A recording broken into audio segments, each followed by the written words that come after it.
우리가 살면서 만나고 싶지 않은 것이 있습니다. 바로 고난과 역경입니다. 올해처럼 비가 많이 와서 한 해 농사를 망치게 되면 농부들은 하늘을 쳐다보게 되죠. 전혀 예상치 못한 문제들이 내 앞을 가로막을 때, 기도해도 응답이 돌아오지 않으면 우리는 좌절하고 낙심합니다. 하나님은 대체 왜 이 고난을 내 앞에 두셨을까? 또 이 고난은 언제 끝나게 되는 것일까? 오늘 성경에 바울과 실라가 고난 한가운데 있습니다. 온몸은 피투성이가 되었고 두 발은 착고에 묶여 있습니다. 캄캄한 지하 감옥은 세상과 완전히 차단이 되어 마치 무덤 같고, 그들이 여기서 죽게 되더라도 밖에서는 아무도 모를 것 같습니다. 바울과 실라는 무슨 죄로 이곳에 갇히게 되었을까요?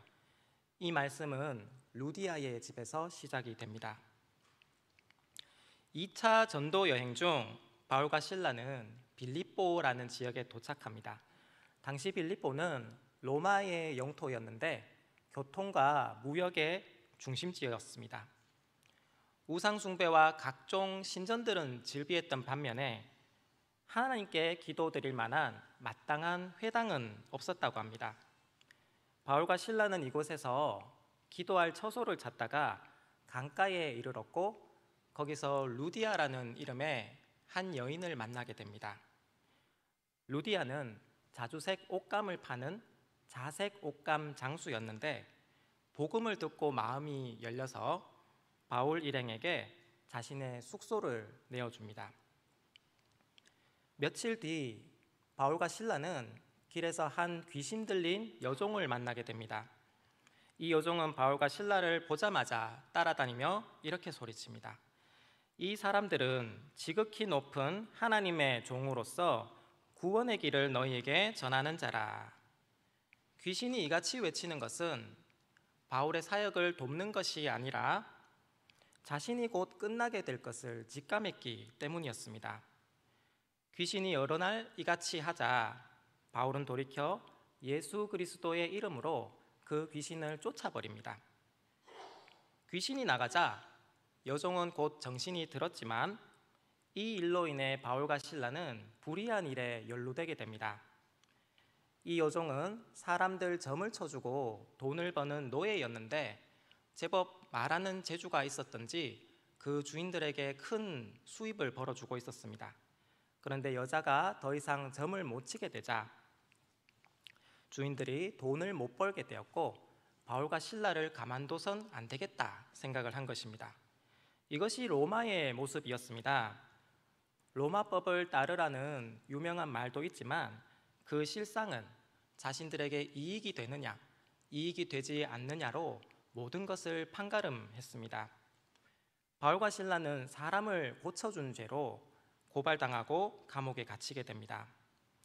상관들에게 고발하니 무리가 일제히 일어나 바울과 실라의 옷을 찢어버리고 매로 치기 시작하였습니다. 로마의 태장은 우리나라 사극에서 보는 것과는 달리 매 끝에 납이 달려 있어서 여기에 맞으면 사람의 살점이 떨어져 나간다고 합니다. 이 형벌이 당시 너무 혹독하여 로마 시민에게는 금지되어 있는 형벌이었습니다. 이러한 매로 바울과 실라를 많이 쳤다는 것은 거의 사람을 죽을 때까지 때렸다는 것입니다. 매질의 충격으로 바울은 온몸이 벌벌 떨렸습니다. 그리고 피투성이가 된 바울과 실라를 착고에 묶어 지하 감옥에 내립니다. 착고는 나무로 된 판에 구멍을 뚫어서 죄수가 도망가지 못하도록 손과 발을 묶는 형틀이었습니다. 바울은 원래 이 빌립보로 오고 싶지 않았습니다. 그는 아시아 쪽으로 전도 가고 싶었는데 성령이 그를 가로막았다고 성경에 나옵니다. 성령이 아시아에서 말씀을 전하지 못하게 하시거늘.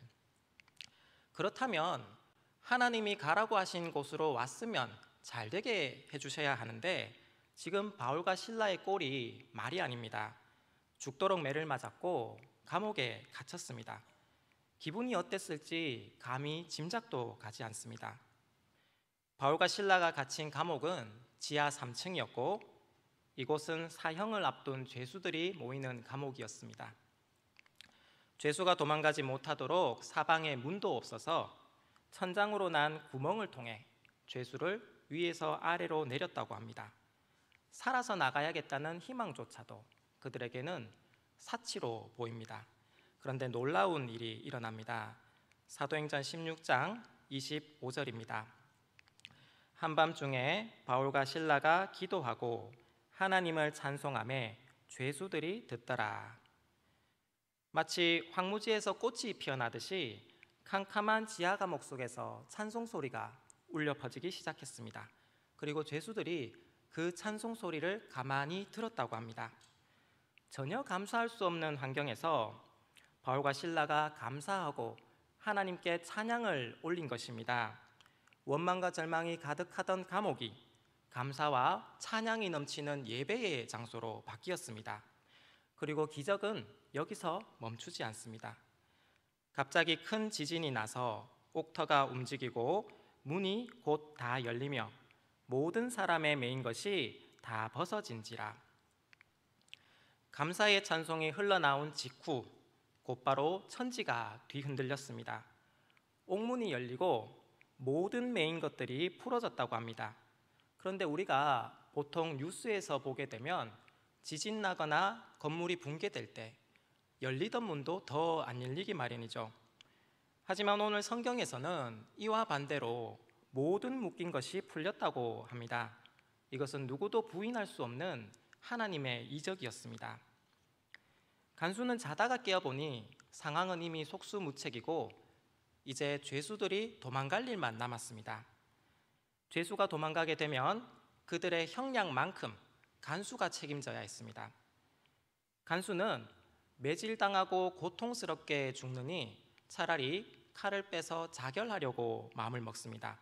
그런데 그때 바울이 크게 소리칩니다. 네 몸을 상하지 말라. 우리가 다 여기 있노라. 놀라운 기적이 연달아 계속 일어납니다. 바울과 실라는 감옥이 무너졌지만 간수가 죽지 않도록 그 안에 남은 것입니다. 간수가 등불을 가지고 확인해 보자 정말로 안에 바울과 실라가 남아 있었습니다. 도망가지 않는 바울과 실라를 보며 간수는 그들 앞에 엎드렸습니다. 선생님들이여, 내가 어떻게 하여야 구원을 받으리까? 그러자 바울이 대답합니다. 주 예수를 믿으라. 그리하면 너와 네 집이 구원을 받으리라. 그날 밤 간수는 바울과 실라를 데려다가 그 맞은 자리를 씻겨주었고 음식을 대접한 뒤에 그의 온 가족이 바울에게 세례를 받았습니다. 꽁꽁 얼어붙어 있었던 빌립보 마을을 땅속 깊이 파들어가 바울과 실라가 복음의 씨앗을 심은 것입니다. 옥에서 다시 나오게 된 바울과 실라는 루디아의 집으로 돌아갔고 거기서 형제들을 위로한 다음 전도지로 이동합니다. 오늘 본문 25절에 한밤중에 바울과 실라가 기도했다고 나오는데 그들이 하나님께 무엇을 바라고 어떻게 기도했는지는 나와 있지가 않습니다. 어서 빨리 여기서 꺼내달라고 기도를 했을까요? 그것은 현실성이 떨어지는 것으로 바울과 실라 입장에서는 바랄 수 없는 것이었습니다. 그렇다면 어떻게 기도했을까? 저는 여기서 물고기에 삼켜진 요나의 기도를 떠올렸습니다. 요나서 2장 6절입니다. 바다풀이 내 머리를 감쌌나이다. 내가 산의 뿌리까지 내려갔사오며 내 영혼이 내 속에서 피곤할 때에 내가 여호와를 생각하였더니.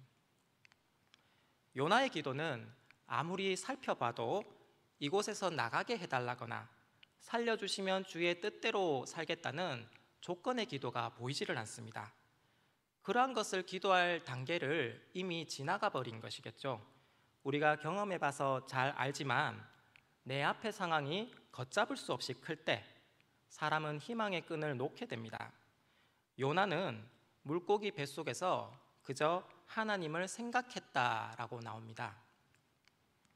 다시 바울로 돌아와 보면 바울과 실라가 맞은 태장은 사람의 의지로 견딜 수 없는 고통이 분명합니다. 아마 그날 밤 그들은 거동하기조차 힘들었을 것이고 요나처럼 거의 반실신 상태였을 겁니다. 그렇다면 이 기도는 지금 누가 하고 있는 것일까? 바울과 실라가 아니라 바로 주님이십니다. 로마서 8장 26절입니다. 이와 같이 성령도 우리의 연약함을 도우시나니 우리는 마땅히 기도할 바를 알지 못하나 오직 성령이 말할 수 없는 탄식으로 우리를 위하여 친히 간구하시느니라.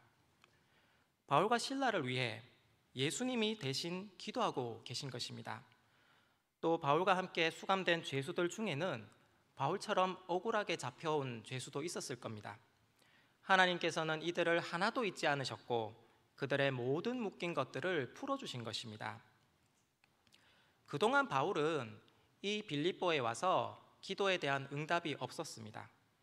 기도할 회당도 찾지 못했고 전도도 제대로 펼쳐보지 못한 채 매질당하고 옥에 갇혔습니다.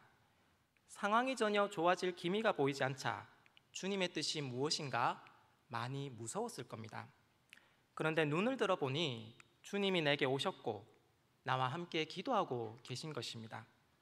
고린도전서 13장 12절입니다. 우리가 지금은 거울로 보는 것 같이 희미하나 그때에는 얼굴과 얼굴을 대하여 볼 것이요 지금은 내가 부분적으로 아나 그때에는 주께서 나를 아신 것 같이 내가 온전히 알리라. 생사의 기로에 섰을 때 내가 사울이 아니라 바울의 모습으로 남아있는 것을 확인하자 바울은 눈물을 흘렸습니다.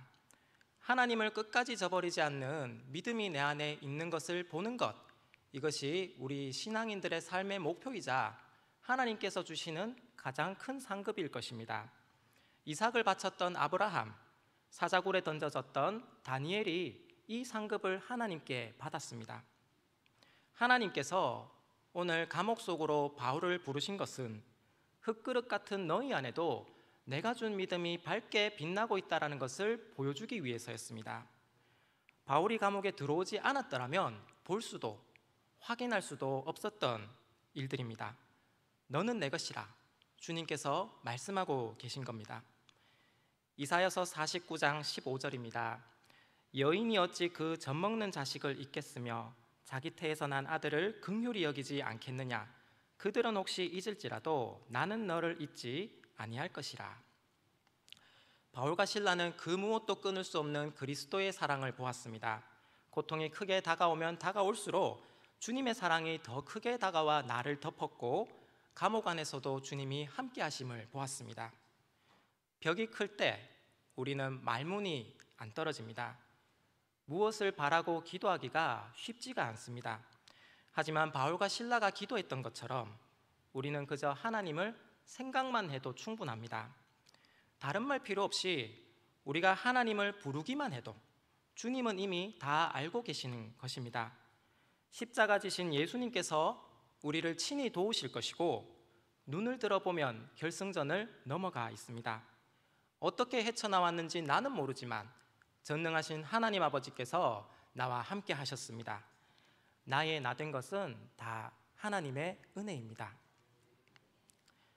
바울은 오늘 옥에 갇힌 것 외에도 평생 육체의 질병에 시달렸다고 합니다. 정확히 이것이 무슨 질병인지 오늘날 확인할 수는 없지만 얼마나 괴로웠는지 바울은 이것을 육체의 가시라고 표현을 했고 이 가시를 제거해달라고 하나님께 3번이나 기도를 했죠. 하지만 하나님께서는 바울에게서 가시를 없애주시지 않으시고 내 은혜가 내게 족하다 말씀하셨습니다. 하나님의 뜻을 알게 되자 바울의 가시는 더 이상 고통이 아니었습니다. 시편 30편 말씀입니다. 주께서 나의 슬픔이 변하여 내게 춤이 되게 하시며 나의 베옷을 벗기고 기쁨으로 띠띠우셨나이다. 이는 잠잠하지 아니하고 내 영광으로 주를 찬송하게 하심이니 여호와 나의 하나님이여 내가 주께 영원히 감사하리이다. 귀신을 쫓아 사람을 온전케 하고 싶은 마음이 내 안에 있다면 하나님은 우리와 함께 하실 것입니다. 주님은 자식이 떡을 달라는데 돌을 주는 부모 없고 생선을 달라는데 뱀을 주는 부모 없다고 말씀하셨죠. 주님은 우리의 기도를 반드시 들어주실 것입니다. 하나님께 응답받는 것이야말로 인간이 살아가면서 받을 수 있는 가장 큰 상급입니다. 깊은 산이 한 계절 앞서가는 것 같이 우리 그리스도인들은 고난 속에서 하나님 나라를 미리 보는 사람들입니다. 우리가 하나님의 시선으로 세상을 바라본다면 우리의 환경이 비록 감옥일지라도 원망에서 벗어나 감사할 수 있게 됩니다. 기도는 고난을 감사로 바꿉니다. 겨울이 지나면 반드시 봄이 오듯이 이 고난이 끝나면 하나님 나라가 도래할 것입니다. 바울과 실라가 드리는 이 기도가 우리들의 모습 되기를 간절히 바랍니다. 함께 기도하겠습니다. 하나님 아버지, 말할 수 없는 고통 가운데 있는 사람들이 이 세상에 너무도 많습니다. 우리는 주님이 도우시지 않으면 아무것도 할 수 없는 존재들입니다. 고통 가운데 있을 때 우리 무릎을 꿇려 주께 기도하게 하옵소서. 감옥 안에서 기도하고 찬송한 바울과 실라처럼 기적을 부르는 찬송이 계속 우리 삶에 이어지기를 간절히 바랍니다. 예수님의 이름으로 기도드렸습니다. 아멘.